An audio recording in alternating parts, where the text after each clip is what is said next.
There's 4 games on between Thanksgiving and Black Friday. Let's get to those start sits.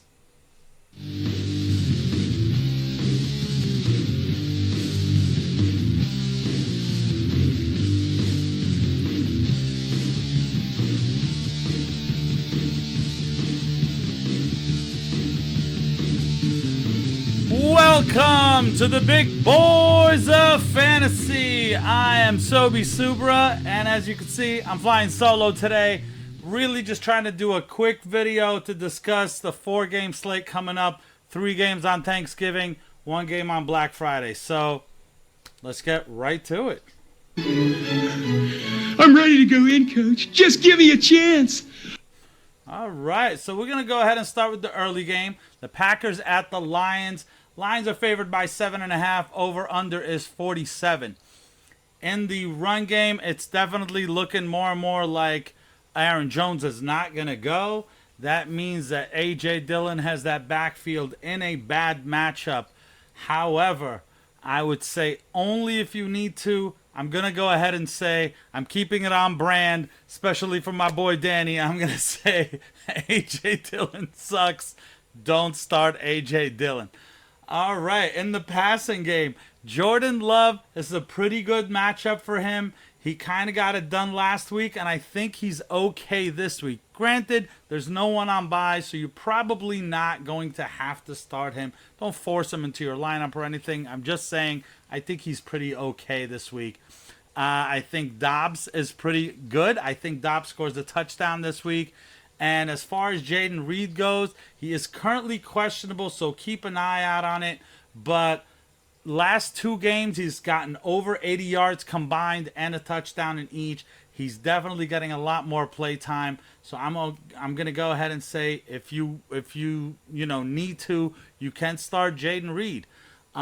Luke Musgrave, it was just said right now. I am recording in the afternoon on Wednesday. So Luke Musgrave, they just announced that he is on IR.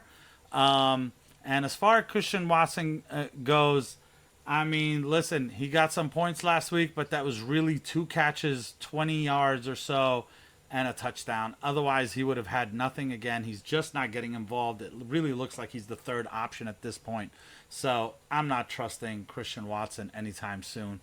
And in the as far as the Lions go, Gibbs, the last 4 games has just been killing it. It started when Montgomery was out, and then it continued when Montgomery came back. So he's a definite start. I think with Montgomery, even since he's been back and Gibbs has kind of been the 1A and he's been the 1B, he's gotten 12 rushes and a touchdown the last 2 games. So he's still getting enough to be worthy of a start. I think you're good starting him. In the passing game for the Lions, though, Jared Goff, this is a very tough matchup, the 3rd toughest against quarterbacks. It is a home game, which he usually does pretty good in home games, but I'm thinking the touchdowns might end up coming on the ground. Not much to kind of go around there for him. And then, of course, Amon-Ra and Laporta, those are the 2 main guys, and you kind of start them every week, so I would go ahead and start them. And Detroit could be kind of, a streamer this week. I wouldn't try to, push it if you don't have to, but that's something to consider. It is a pretty high over under though. And all right. So it's kind of a little weird because usually Danny kind of talks half the time. So this time I'm going to go ahead and go right through to the next game. Keep in mind, though, there's so many questionable people and not a lot of practice reports have come out yet. So just keep an eye on anybody that's questionable. It's not even worth it doing an injury report right now because we just don't have that much information as of right now. The next game, Commanders at the Cowboys, another big line for the Cowboys, 11 points, 48.5 point over under. So let's get right to it. Brian Robinson, this is the 26th defense allowing points to running backs. That means that is not a good matchup at all for Brian Robinson. However, I think Antonio Gibson right now is questionable or doubtful. Really doesn't look like he's going to play at this point. It's only a day away. So I'm thinking he's going to have that backfield to himself, and he's been getting a lot of play. But also, he's caught 6 and 7 passes the last 2 games. So I think that kind of continues. I think I would lower expectations on him, but I would start Brian Robinson this week. In the passing game, however, Sam Howell, you've kind of been leaning on him a little bit. This is a pretty bad matchup against the Cowboys. I'm going to go ahead and say stay away from Sam Howell unless you're desperate. And the same goes for McLaurin. McLaurin, this is the 3rd toughest matchup against wide receivers. I'm not going to put him out there. He's definitely kind of been disappointing, barely giving you double digits the last couple of games. So I'm not playing him. And if I'm not playing him, I'm definitely not playing Dotson. Dotson's been hit or miss, and his misses sometimes could be 0. He's gotten 2 zeros so far this year. So this is not the matchup to play Dotson.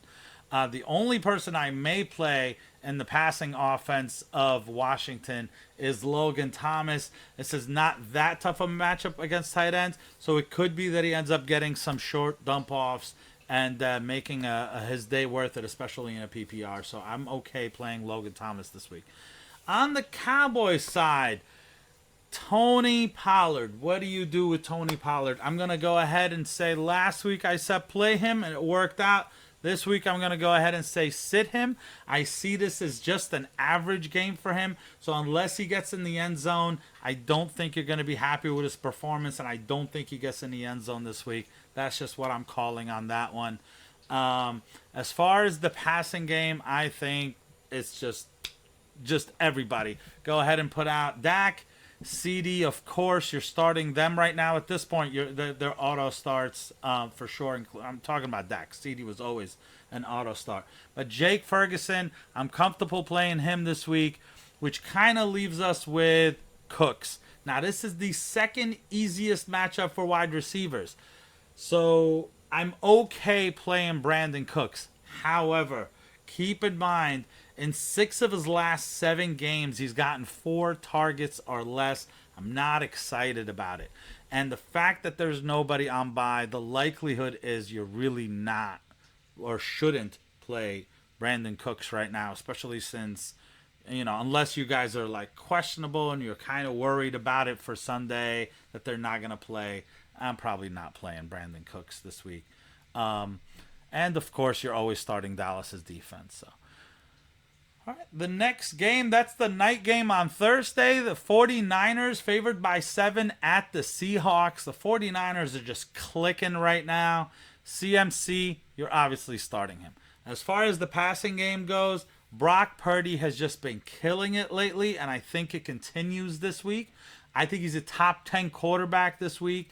Ayuk, you saw what he did last week, and I think it continues this week.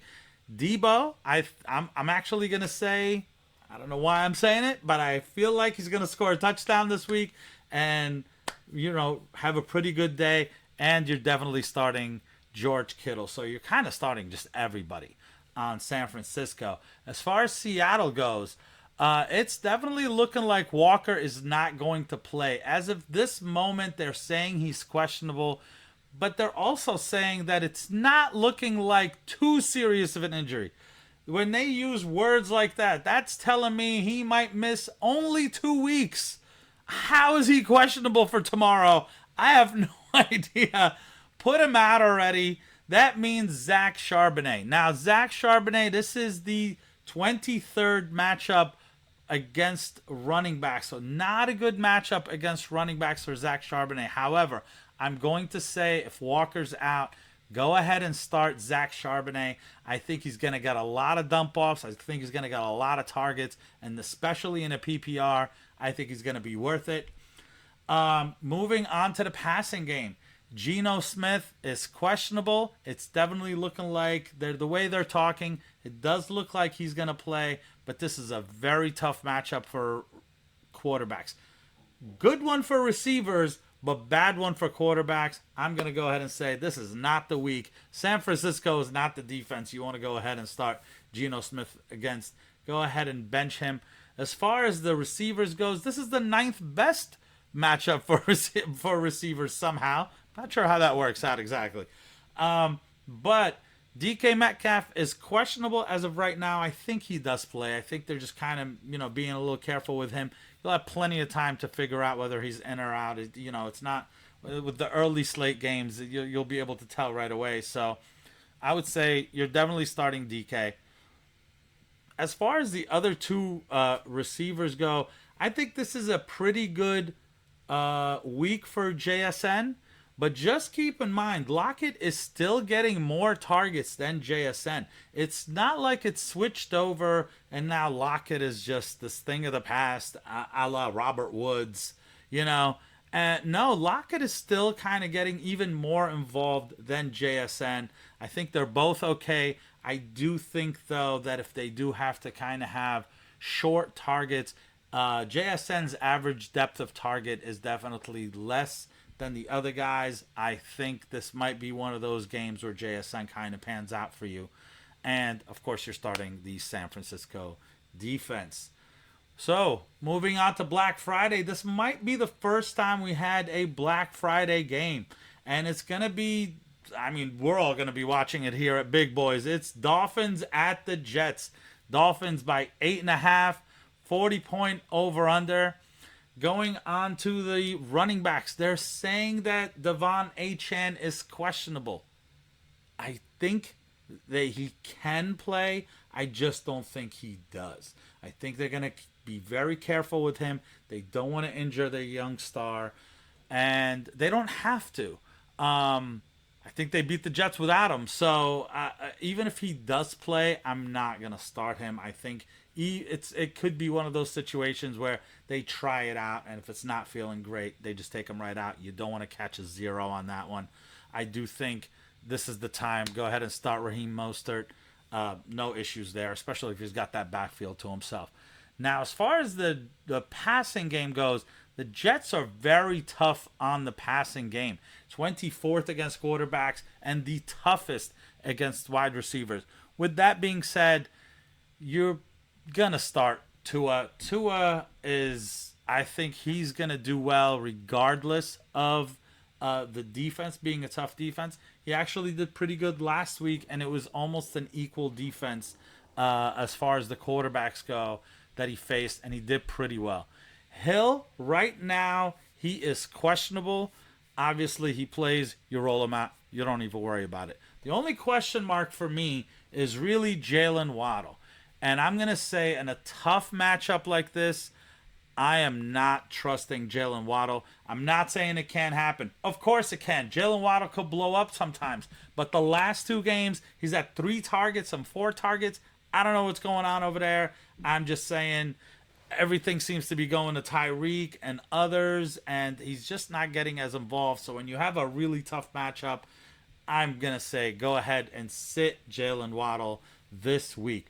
Unless, of course, you have, no chance. Don't force someone into your lineup that's a mediocre wide receiver at best.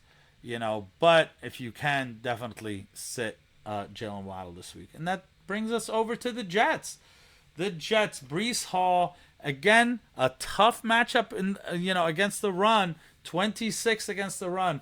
But Breece Hall, since week 4, has had in a PPR league 10 plus points basically, even in bad matchups. So this might be one of those matchups that it's not his ceiling, but I still think you start him. I don't think he disappoints you if you start him, but just expect more of RB2 numbers this week. And in the passing game, the only one that you even consider is Garrett Wilson. I'm not starting Conklin. And Garrett Wilson, week after week, shows you that even in bad matchups, even when he's half his passes are uncatchable, go ahead and start him. So I'm going to go ahead and start him and hope that Boyle kind of does better. I'm not too, optimistic, but, I feel like it can't get much worse than Zach Wilson. It could probably just get just as bad as Zach Wilson. And this week, I'm going to go ahead and say this is probably a good defense to stream. This week is Miami for sure. So that's it for me. Nice and quick. Just a quick 4 games. It's obviously our shortest video. So With that said, everybody, have a happy Thanksgiving. Enjoy. We will try to do another show Friday or Saturday, but it's kind of tough. Everybody knows the holidays and everything. So if we don't do a show, my apologies. We'll see you on Monday. Otherwise, good luck this weekend. Take care.